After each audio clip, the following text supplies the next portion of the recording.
الحمد لله رب العالمين والصلاة والسلام على سيد الأنبياء والمرسلين أما بعد فأعوذ بالله من الشيطان الرجيم بسم الله الرحمن الرحيم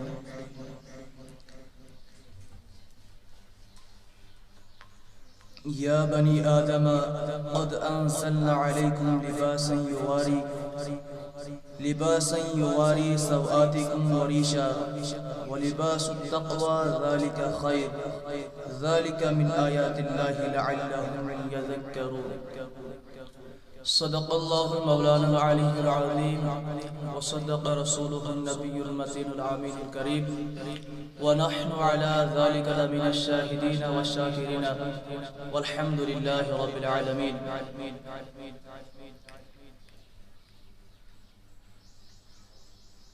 حضرت پیر ریاض احمد اتاری اور میری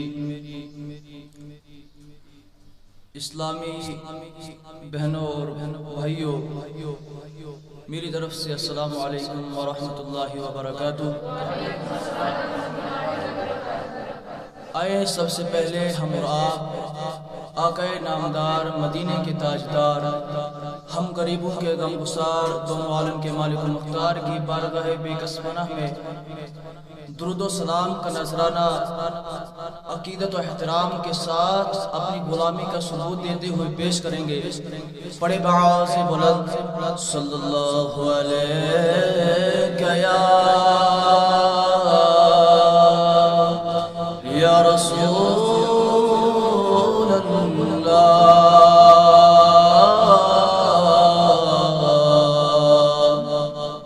وسلم علیک یا حبیب اللہ. سب جھوم کر پڑھیے، مل کر پڑھیے صلی اللہ علیہ یا رسول اللہ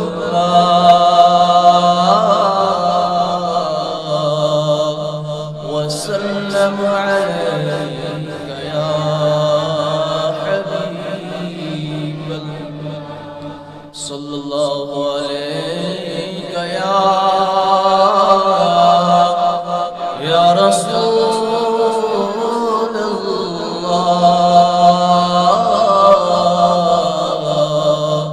وسلم علیک یا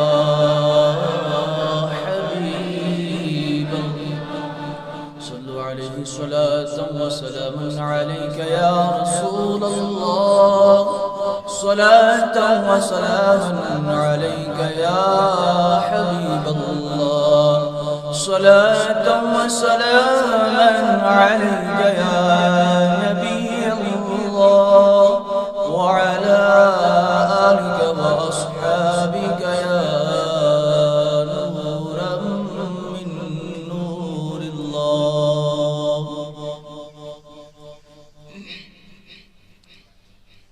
اسلامی بہنوں اور بھائیوں، آج ہم ہفتہ وار اجتماع میں شرکت فرما رہے ہیں، جو کہ ہمارا یہ اجتماع پچھلے جب سے درسگاہ کھولا ہے تب سے ہوتا ہوا یہاں تک چلا آیا، اور آج ہم اس کے اندر آپ کے سامنے پردے کے متعلق کچھ باتیں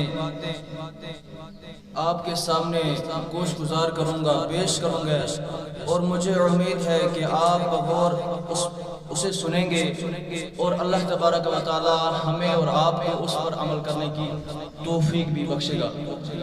انشاءاللہ تعالی عز و جل۔ اللہ تبارک و تعالی نے قرآن پاک میں حکم فرمایا ہے پارہ 8 میں، یا بنی آدم قد انزلنا علیکم لباسا یواری سوآتکم وریشا ولباس التقوی ذلک خیر ذلک من آیات اللہ لعلکم یذکرون۔ اس کا ترجمہ فرماتے ہیں صراط الجنان کے اندر، اے آدم کی اولاد، یا بنی آدم، یا بنی آدم کس سے مخاطب ہو کر فرماتے ہیں؟ مخاطب اور مخاطب میں دو فرق ہے، کیا ہے؟ مخاطب اور مخاطب۔ مخاطب ہوتا ہے کہنے والا اور مخاطب ہوتا ہے سننے والا۔ مخاطب سننے والا، مخاطب کہنے والا۔ اے آدم کی اولاد، یا بنی آدم کس سے مخاطب ہو کر کہتے ہیں؟ ہم مخاطب ہیں اور کہنے والا کون؟ مخاطب کون ہے؟ اللہ تبارک و تعالی۔ یا بنی آدم، اے آدم کی اولاد، اے اولاد آدم، قد انزلنا علیکم لباسا یواری سوآتکم وریشا، بے شک ہم نے تمہاری طرف ایک لباس وہ اتارا، ایک لباس وہ اتارا جو تمہاری شرم کی چیزوں کو چھپاتا ہے۔ اور پھر فرماتا ہے وَلِبَاسُ التَّقْوَى ذَلِكَ خَيْرٌ ذَلِكَ مِنْ آیَاتِ اللَّهِ لَعَلَّكُمْ يَذَّكَّرُونَ۔ اور دوسرا وہ لباس جو آپ کی زیب و زینت بناتا ہے، اور اس میں پرہیزگاری کا لباس سب سے بہتر ہے۔ ایک بات ذہن نشین میں رکھیں کہ اللہ تبارک و تعالی نے یہ حکم فرمایا ہے، اور اس کے بعد لباس کے 3 مقاصد ہیں۔ بنیادی جو 3 مقاصد ہیں وہ کتنے ہیں؟ 3 ہیں۔ اور سب سے پہلے ہے انسان کو گرمی اور سردی سے لباس انسان کو بچاتا ہے، اور اس کے بعد انسان کی عزت اور آبرو کی حفاظت کرتا ہے، اور اس کی شرم کی چیزوں کو چھپاتا ہے، اور اس کے بعد تیسرا جو ہے وہ انسان کی زیب و زینت بناتا ہے۔ اور پردہ ایسی چیز ہے، پردے سے انسان مہذب لگتا ہے۔ کیا لگتا ہے؟ مہذب لگتا ہے۔ اور اگر انسان اس معاشرے میں پردے کے بغیر، یعنی لباس کے بغیر گھومنے پھرنے چلنے لگ جائے تو انسان اور جانوروں میں کوئی فرق باقی نہیں رہے گا۔ اللہ تبارک و تعالیٰ نے انسان کی حیت ہی ایسی بنائی ہے کہ انسان کے لیے لباس پہننا ضروری ہے، اور اللہ تبارک و تعالیٰ نے جو دین ہمیں عطا فرمایا ہے وہ دین فطرت ہے۔ کیا ہے؟ دین فطرت ہے۔ مرد اور عورت انسانیت کے 2 روپ ہیں۔ کتنے ہیں؟ 2 روپ ہیں۔ میں آپ کو سمجھانے کی کوشش کروں گا، اور آپ امید ہے کہ آپ کی توجہ میری طرف رہے گی۔ انسانیت کے 2 روپ ہیں، مرد اور عورت۔ مرد کے وظائف اور ذمہ داریاں کچھ اور طرح کی ہیں، اور عورت کی ذمہ داریاں اور وظائف کچھ اور طرح کی ہیں۔ مرد کو اللہ تبارک و تعالیٰ نے سخت اور جفاکش پیدا کیا ہے، اور عورت کو نرم اور انداز، لطافت، ناز و انداز والی پیدا کیا گیا ہے۔ اور اب اسے اسی لیے اس کے معاملات اور ذمہ داریوں کے مطابق صلاحیتوں سے نوازا ہے، اور چونکہ مرد کسب معاش کر کے گھر کا نظام اور نسل چلاتا ہے، اور عورت گھر کے اندر گھر کا نظام چلاتی ہے، گھر کے کاموں میں مصروف رہتی ہے۔ اور اللہ تبارک و تعالیٰ کا فرمان ہے کہ یہ پردہ جو ہے یہ انسان کے لیے کیا ہے؟ پرہیزگاری بھی ہے، اس کے لیے اس کی عزت اور آبرو کا حفاظتگار بھی ہے۔ چونکہ شریعت اسلامیہ نے پردے کا جو حکم عورتوں پر نازل کیا، عورتوں پر جو اس پردے کے متعلق تاکید فرمائی ہے، یہ کوئی عورتوں پر ظلم اور جبر نہیں ہے۔ ان کی حیا، ان کا حسن کی ان کی عزت اور آبرو کی حفاظت کرتا ہے، ان کی عزت اور آبرو کی حفاظت کرتا ہے۔ چونکہ آج کی میری مائیں اور بہنیں سمجھتی ہیں کہ کہیں علماء کرام پردے کے متعلق کہتے ہیں، تو آج کل کے میری مائیں اور بہنیں کہتے ہیں کہ مولانا پرانے دور کی باتیں کرتا ہے۔ میری ماں اور بہنوں، یہ پرانے دور کی بات نہیں ہے، یہ اللہ تبارک و تعالیٰ کا حکم ہے، یہ اللہ تبارک و تعالیٰ کا حکم ہے، یہ کوئی میرے گھر کی بات نہیں ہے۔ اللہ تبارک و تعالیٰ کا فرمان ہے کہ اے میری ماں اور بہنوں، یہ پردہ آپ کی عزت اور آبرو کی حفاظت کرتا ہے، یہ لباس، یہ پردہ آپ کو سردی اور گرمی سے بچاتا ہے، اور یہی لباس آپ کی زیب و زینت بناتا ہے۔ لیکن ہائے وہ میری مائیں اور بہنیں جو میرے آقا علیہ السلام سے پہلے ان کے ساتھ زیادتی کی جاتی تھی، ان کے ساتھ ظلم ہوتا تھا۔ لیکن جب میرے نبی اکرم صلی اللہ علیہ وسلم اس دنیا میں تشریف آوری ہوئے، جب وہ اس دنیا میں جس میں ظاہری اس دنیا میں نازل ہوئے، پیدا ہوئے، ہمارے پاس آئے، تو نبی اکرم صلی اللہ علیہ وسلم نے دیکھا کہ مجھ سے پہلے میری ماں اور بہنوں سے بہت زیادتی کی جاتی ہے، ظلم کیا جاتا ہے۔ تو نبی اکرم صلی اللہ علیہ وسلم نے فرمایا کہ ان کے ساتھ زیادتی کی جاتی ہے، ظلم کیا جاتا ہے۔ میں نے کہا یا رسول اللہ صلی اللہ علیہ وسلم آپ نے کیا کیا؟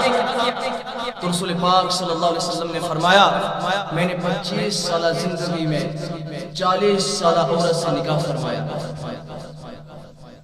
کیا فرمایا؟ 25 سالہ زندگی میں 40 سالہ عورت سے نکاح فرمایا۔ میں نے کہا یا رسول اللہ صلی اللہ علیہ وسلم نکاح کیوں فرمایا؟ تو آقا علیہ السلام نے فرمایا اس غرض سے نہیں، دولت کے خاطر نہیں، اپنی نفسانیت کے خاطر نہیں، اپنی خواہشات کے لیے نہیں۔ میں نے کہا آقا پھر کیوں فرمایا؟ فرمایا اس لیے کہ میں نے سماج میں عورتوں کو عزت دی ہے، میں نے سماج میں عورتوں کو عزت دی ہے۔ جو آج عورتوں کو عزت دینے کی باتیں کرتے ہیں، میں ان سے کہتا ہوں اے عزیزو، اے رفیقو، آج جو تم عورتوں کو عزت دینے کی باتیں کرتے ہو، میرے آقا علیہ السلام نے 40 سال پہلے نہیں 1400 سال پہلے اسے عورت کو حکم، یعنی اس کو عزت دینے کی حکم فرمایا ہے۔ حضرت عائشہ صدیقہ رضی اللہ تعالی عنہ ارشاد فرماتی ہے کہ جب پردے کے متعلق حکم ہوا، جب پردے کے متعلق حکم نازل ہوا، تو اس وقت مدینہ منورہ میں نصارہ انصارے کے عورتیں بھی تھیں، اور حضور علیہ السلام اپنے صحابہ کرام کو یہ حکم سنا رہے تھے، یہ آیت سنا رہے تھے پردے کے متعلق۔ تو جب نبی اکرم صلی اللہ علیہ وسلم نے یہ فرمایا تو اس میں کچھ عورتیں ایسے بھی تھیں جن کے پاس یعنی سر پر دوپٹہ رکھنے کے لیے کوئی بھی گنجائش نہیں تھی، اتنی مالدار بھی نہیں تھی، اتنی دولت مند بھی نہیں تھی کہ ان کے پاس اتنا لباس ہو۔ تو جب نبی اکرم صلی اللہ علیہ وسلم پر حکم نازل ہوا کہ پردہ کرو، آقا علیہ السلام پر حکم ہوا کہ پردہ کرو، تو اس وقت ان عورتوں نے جو ادھر سے وہ پٹکا باندھتی تھی، کمر میں ایک پٹکا باندھتی تھی، وہ نکالا اور اپنے سر کا دوپٹہ رکھ دیا۔ اور جب مدینہ منورہ میں مسجد نبوی میں فجر کی نماز ہو رہی تھی، اس وقت مسجدوں میں عورتیں بھی نماز پڑھا کرتی تھی۔ پھر اس کے بعد منع فرمایا گیا۔ جب نبی اکرم صلی اللہ علیہ وسلم اور صحابہ کرام نماز فجر پڑھ رہے تھے تو اس وقت کچھ عورتیں آئی، تو سب کی عورتوں پر سر پر دوپٹہ ہے، پردہ کیا ہوا ہے، چونکہ ہر ایک کے پاس اتنی دولت بھی نہیں تھی، اتنی مالدار بھی نہیں تھی، لیکن انہوں نے اپنے پردے کا اہتمام کیا چونکہ اللہ تبارک و تعالیٰ کا حکم تھا۔ لیکن نبی اکرم صلی اللہ علیہ وسلم نے ارشاد فرمایا کہ آخری وقت آئے گا، میری امت کی مائیں اور بہنیں اس طرح سے گھومنے پھرنے لگ جائیں گی اس طرح سے پھیریں گی، اس طرح سے چلے گی، اتنا لباس پہنے گی، ان کا لباس ایسا ہوگا، اتنا ٹائٹ لباس پہنے گی کہ ان کا جسم جو ہے ظاہر ہو جائے گا، یا تو اتنا پتلا لباس پہنے گی کہ دور سے ان کے جسم پر نظر پڑ جائے گی۔ استغفر اللہ۔ نبی اکرم صلی اللہ علیہ وسلم نے فرمایا یہ قیامت کی نشانوں میں سے ایک نشانی ہے۔ دیکھیے آج کل ویسا ہی موسم چل رہا ہے، ویسا ہی نظام چل رہا ہے، اور فرمایا کہ یہ بھی ایک نشانی ہے۔ یہ میرا موضوع تو نہیں ہے، لیکن فرمایا موسم ایسا ہے، آج کل دیکھو بارش پڑتی ہے سردی بڑھ جاتی ہے، دھوپ نکلتا ہے گرمی بڑھ جاتی ہے، کوئی نظام ہی نہیں ہے۔ لیکن نبی اکرم صلی اللہ علیہ وسلم نے فرمایا آخری وقت آئے گا، قیامت کی نشانیوں میں سے یہ بھی ہے کہ بارشیں جو ہے